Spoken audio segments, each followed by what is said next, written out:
When you look at it from the micro side, you have flows of goods going back and forth. But when you look at it from the macro side, the current account deficit of a country is the difference between total investment in that country and total savings, okay? And that will remain true no matter how you measure the flow of the goods or of the value added. And this is a challenging kind of conundrum in a way. I must say I've thought about it, but I haven't come fully to the grips with it. You said, for example, I think you said the China-US deficit would be only half of what it is if it was measured in value added. Okay. But the current accounts of China and the US will remain the same. So how do you explain that? How can you help us think this through? I mean, you're absolutely correct. Measuring trade in added value will not change the fact that the US has an overall trade deficit and that China has an overall trade surplus. It will simply give a totally different picture of where is this made of. Right. Well, years ago, US had a big trade deficit with Japan. Now, China has a big trade deficit with Japan, and US has a big trade deficit with China, because a large part of what China ships to the US comes from Japan. And this is a confirmation of what we all know, which is that current account imbalances are not trade related.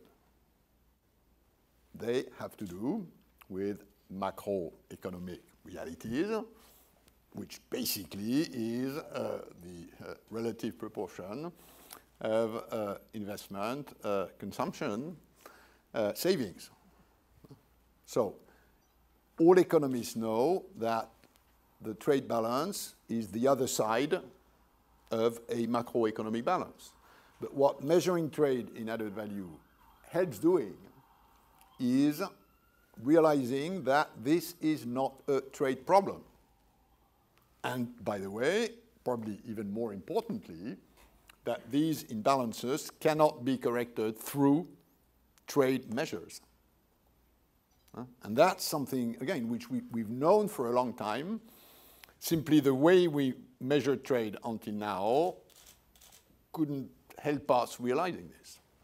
Now, the first numbers for, I think, 60 countries or so will appear at the end of this year. We've been working, as you said, very hard for the last 3 or 4 years with a whole networks of academics, statistician, OECD, which has been doing the heavy workload. It's, by the way, a very interesting way of sort of a network of various bits and pieces, places, the ability of which to collect these numbers and put them together is incredibly helped by, internet and other systems. And I think the moment we start looking at these new numbers will change the way we look at that. And of course, with, I hope, positive consequences on the trade debate. Everybody knows that in the US, for instance, and not only during electoral campaigns, there's a huge sort of, China focus.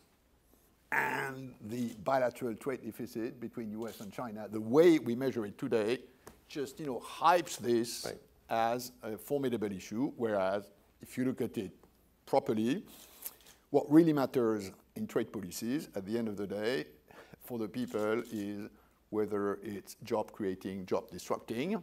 We know it is both creating and job disrupting. We know that overall, for a country like this one, trade participation enhances the quality of jobs, not always the numbers, but the quality.